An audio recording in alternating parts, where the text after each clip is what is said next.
तो चलिए प्यारे बच्चों, क्लास को स्टार्ट करते हैं। और आज के इस वीडियो में हम आपको इंग्लिश पढ़ना सिखाने वाले हैं कि आप अंग्रेजी को कैसे पढ़ सकते हो। देखिए बच्चे, अंग्रेजी पढ़ने के लिए ना दो चीज़ ज़्यादा महत्वपूर्ण होती है। पहला मात्रा को पढ़ना और दूसरा मात्रा की समझ होना, क्योंकि ये ऐसे दो चीज़ होते हैं कि इनके बिना आप अंग्रेजी पढ़ नहीं सकते, लिख नहीं सकते। बहुत सारे बच्चों को मना देता है, अंग्रेजी डायरेक्ट पढ़ने की कोशिश करते हैं, अंग्रेजी रटने की कोशिश करते हैं। अंग्रेजी रटने से कभी पढ़ने नहीं आएगा। और बच्चे जो होते हैं जिनको अंग्रेजी लिखना थोड़ा बहुत चाहते हैं, वो क्या करते हैं, स्पेलिंग स्पेलिंग को रटते हैं। तो उनको लगता है कि हम अंग्रेजी लिख पाएंगे। क्यों आखिर आपके साथ ऐसा होता है कि आप रटते हो? या लिखने के लिए तो स्पेलिंग तो स्वाभाविक सी बात है, रटते हो। अगर कोई हिंदी में आपको बोल दे किसान लिखने के लिए, कोई बोल दे हिंदी में आलू लिखने के लिए, तो क्या मात्रा रटते हो क्या कि ल पे उ की मात्रा आएगा, किसान पे छोटी की मात्रा आएगा? नहीं ना। तो फिर अंग्रेजी में जो शब्द होते हैं उनको लिखने के लिए एक एक स्पेलिंग आप रटते हो। कारण, क्योंकि आपको मात्राओं की समझ नहीं है। आप अच्छे से प्रोनाउंसिएशन नहीं कर पाते हो। आप प्रोनाउंसिएशन करते हो किसी चीज का, लोग कहते हैं इसको ये नहीं, इसको वो पढ़ा जाता है। क्यों? क्योंकि मात्राओं की समझ नहीं है। तो पहले मात्राओं की समझ जब तक आपको अच्छे से नहीं होगी तब तक आप अंग्रेजी नहीं पढ़ सकते हो। मात्रा किसी भी भाषा को पढ़ने का नींव होता है, एक जान होता है। जब तक उसको नहीं पढ़ोगे, उसको नहीं समझोगे, तब तक नहीं आएगा। अब देखो, अंग्रेजी में जो मात्रा होती है हिंदी की तरह एकदम सीधा साधा एकदम सरल सा नहीं होता है। जैसे अगर मैं मान लो हिंदी में अगर मैं आ लिखूं, तो आ का ये मात्रा है, ये बहुत सीधा सा मात्रा है। ये आ है तो इसको हर जगह आ ही पढ़ेंगे। ये छोटी ई है तो इसको छोटी ई पढ़ेंगे। ये ए की मात्रा है, ये वाली इसकी मात्रा ये होती है ना, ए की मात्रा है, इसको हर जगह एक ही मात्रा ही पढ़ेंगे। लेकिन अंग्रेजी में जो मात्रा होता है बड़ा मतलब एकदम दुष्ट टाइप का होता है। कैसा होता है? ये मात्रा कहता है कि बी यू टी, बट होता है तो फिर वही पर यू को हम लिखते हैं पी यू टी के साथ, तो पुट हो जाता है। अब देखो कितना नटखट है, यहाँ पर यू साइलेंट है तो यहाँ पे यू वो हो जा रहा है। तो बच्चे कंफ्यूज हो जाते हैं, यार ऐसा क्यों हुआ हमारे साथ। कुछ बच्चे और ज्यादा परेशान होते हैं, बोलते हैं सी ए आर, हमने इसको कार पढ़ा तो सी ए टी कैट कैसे हो गया। वो पूछते हैं यहाँ पर भी सी है, यहाँ पर भी सी है, यहाँ पर भी ए है, यहाँ पर भी ए है, तो यहाँ पर उसको का पढ़ा, तो यहाँ पर हमने कै क्यों पढ़ा। तो मतलब हिंदी की तरह सिंपल मात्रा नहीं होता है, थोड़ा सा बहुत ज्यादा उलझावदार मात्रा होता है, जिस वजह से अंग्रेजी के प्रोनाउंसिएशन में आपको समस्या आती है। और उसी वजह से आप अंग्रेजी लिख भी नहीं पाते हो, ना पढ़ पाते हो, ना लिख पाते हो। तो हम मात्राओं को अच्छे से समझे ताकि कभी भी अंग्रेजी पढ़ने और लिखने में गलती नहीं होगी। ठीक। तो देखो बच्चों, अंग्रेजी में मात्रा दो तरह की होती है। पहली मात्रा आपका 12 खड़ी की मात्रा होती है। 12 खड़ी की मात्रा में आप पढ़ते होगे अ का ए, आ का डबल ए, क का के, ख का के एच। ये जो मात्रा पढ़ते हो इसको 12 खड़ी की मात्रा बोलते हैं। इस मात्रा का प्रयोग हम तब करते हैं जब किसी का नाम, किसी जगह का नाम, हिंदी वाला जो शब्द है उसको अंग्रेजी में लिखना हो।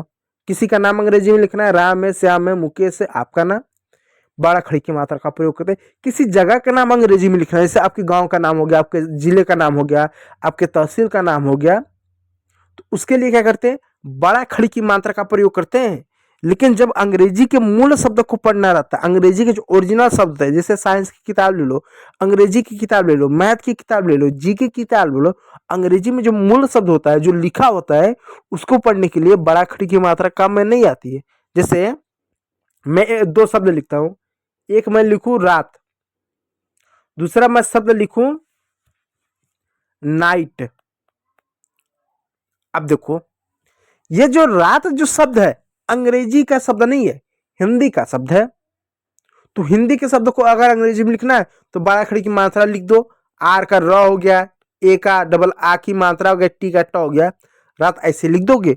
लेकिन ये जो नाइट शब्द है, नाइट शब्द हुआ, ये हिंदी का शब्द है नहीं, यह है अंग्रेजी का शब्द।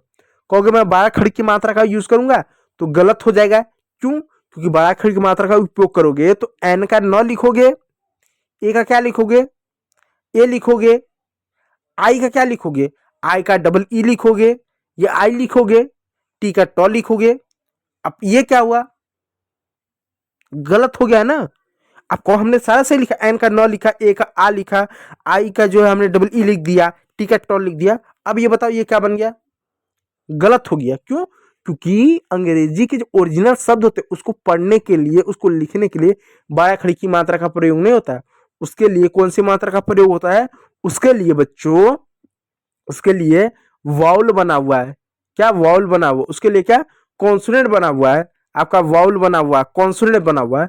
तो जो वाउल होता है ना, उस वाउल का प्रयोग करके ही अंग्रेजी पढ़ते हैं, उस कॉन्सोनेंट का प्रयोग करके अंग्रेजी पढ़ते हैं। बहुत सारे बच्चे कहेंगे हमको वाउल भी आता है, ए ई आई ओ यू, 5 हमारे वाउल होते हैं, 5 हमारे स्वर होते हैं। क्यों हम इसको पढ़ें? तो बच्चों वो 5 होते हैं, लेकिन मैंने कहा ना हिंदी नहीं पढ़ना, हिंदी का मात्रा उपयोग नहीं करना है। हिंदी की तरह वो मात्रा जो होता है सिंगल नहीं होता है। जैसे एग्जाम्पल मैं लेता हूं, समझो, ए ई आई ओ यू, अंग्रेजी के 5 मात्रा है ना, मैं हिंदी के एक मात्रा लेकर समझाता हूं। मैंने हिंदी में मैंने छोटी ई लिखा, छोटी ई की यह मात्रा हो गया। इसको हर जगह आप छोटी ई ही पढ़ोगे, हर जगह छोटी, ऐसा नहीं यहाँ पर छोटी ई पढ़ दिया, कहीं पर बड़ी ई पढ़ दोगे, कहीं पर एक की मात्रा पढ़ दोगे, तो कहीं पर ओ की मात्रा पढ़ दोगे ना। ये छोटी ई है, इसको छोटी ई पढ़ेंगे। लेकिन अंग्रेजी में ये जो ए ई आई ओ होता है वो ऐसा नहीं होता है, ए ई आई ओ यू ऐसा नहीं होता है। इसके साथ क्या होता है? ये ए है, इसको कहीं पर अ पढ़ते हैं, तो कहीं पर आ पढ़ते हैं, तो कहीं पर ए पढ़ते हैं, कहीं पर ए पढ़ते हैं, कहीं पर अ भी पढ़ते हैं। अब कहोगे क्या बकवास है, हम कैसे माने? कुछ मैं शब्द देता हूं। मैंने कहा ए को अ भी पढ़ते हैं, आ भी पढ़ते हैं, ए भी पढ़ते हैं, आई भी पढ़ते हैं, ओ भी पढ़ते हैं। आप कहोगे हम नहीं मानेंगे इस बात को, तो मैं लिखूं about, A B O U T, about, about, America, arrange, agree, another, इन सभी शब्दों में ए को अ पढ़ोगे। मैं लिखूं car, star, last, cast, cast, last, star, car, A को आ की मात्रा पढ़ रहे हो। मैं वहीं पर अगर अंग्रेजी का शब्द लिखूं, कौन सा शब्द लिखूं? अगर मैं लिखूं मैन, कैट, बैट, रैट, ए को ए पढ़ लो, मैन, बैट, कैट, रैट, ए। और वहीं पर मैं लिखूं डेट, मैं लिखूं लेट, मेक, केक, ए की मात्रा पढ़ रहा हूं। और उसी प्रकार ओ भी होगा, call, ball, small, all, stall. तो मतलब ए को फिक्स नहीं है कि ए को अ ही पढ़ना, आ ही पढ़ना, ए ही पढ़ना, ए ही पढ़ना, ओ ही पढ़ना है। ए को 5 उच्चारण होता है। तो बच्चे कंफ्यूज होते हैं, हम ये कैसे जानेंगे कि ए को अ पढ़ना है कि आ पढ़ना है? जहां पर अ पढ़ना रहेगा वहां पर आ पढ़ के आ जाएंगे, और जहां पर आ पढ़ना रहेगा वहां पर ओ पढ़ लेंगे। हमको कैसे पता चलेगा? हमारे सामने अंग्रेजी का जब पहला शब्द आएगा तो हम कैसे जानेंगे उसको कब क्या पढ़ना रहेगा? ये कैसे हम जानेंगे?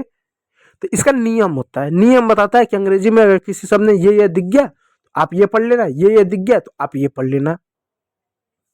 अब वो मैं आपको पढ़ाऊंगा नहीं, मैं उसको कई बार पढ़ा चुका हूं। फिर कभी कमेंट करोगे तो मैं पढ़ा दूंगा दोबारा, तीसरी बार, चौथी बार, मेरा काम है पढ़ाना। लेकिन पुराना वीडियो जाकर देख लेना। तो सवाल है मैंने बताया क्यों? इसलिए बताया ताकि आप हिंदी की तरह मात्रा का यूज ना करो। पहला तो ये।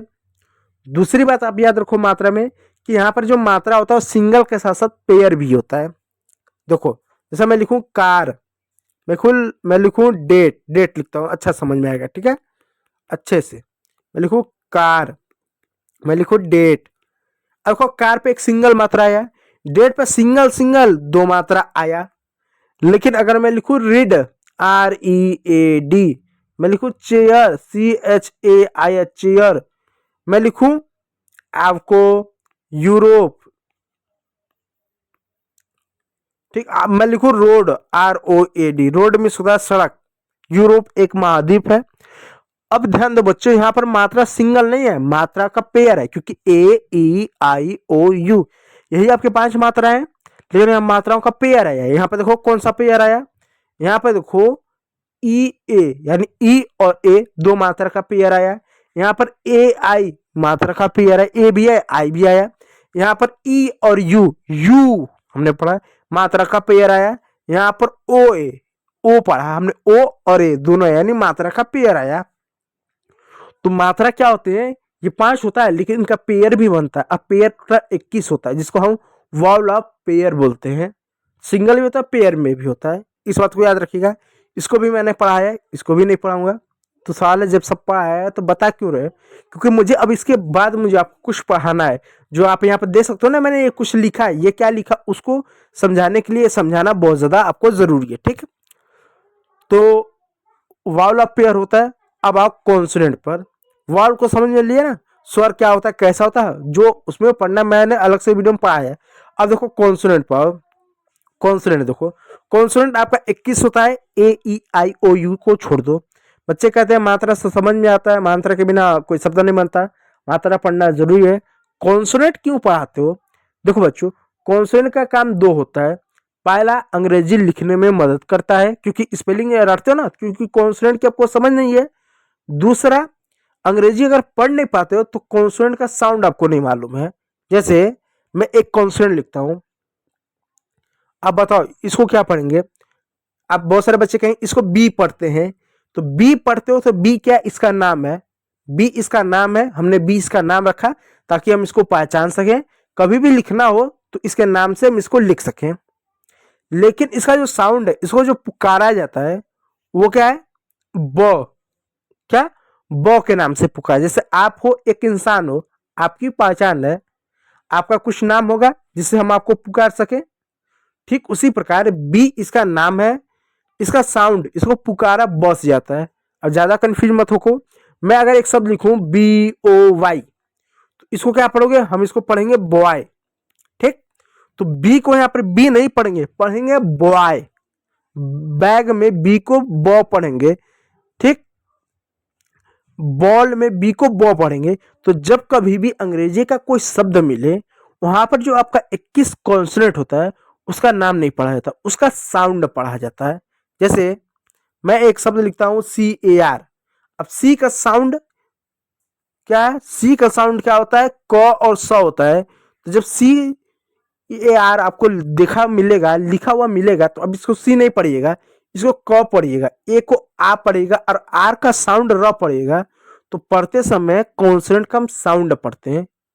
ठीक, तो अब सवाल आता है, जब हमको सी को क पढ़ना होता है, बी को ब पढ़ना होता है, डी को ड पढ़ना रहता है, एफ को फ पढ़ना रहता है, एम को म पढ़ना रहता है, तो बचपन से ये सिखाएगा होता है कि ये जो है, ये हमारा म है, ये हमारा ब है, ये हमारा क है।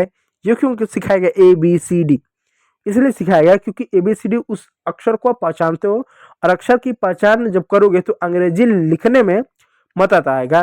जैसे मैं आपको अगर बोलूं कार, मैंने लिखा, बोला कार लिख, मैंने बोला कार लिखो अंग्रेजी में, तो कार जैसे मैं बोलूंगा तो उसका मैंने साउंड बोला, लेकिन साउंड अगर आप जब पकड़ लोगे तो आप उसका अक्षर लिखोगे कि साउंड आपने पकड़ लिया कि किसी ने बोला कार, क आ रहा है, अंग्रेजी में लिखना है, तो क किसका साउंड होता है?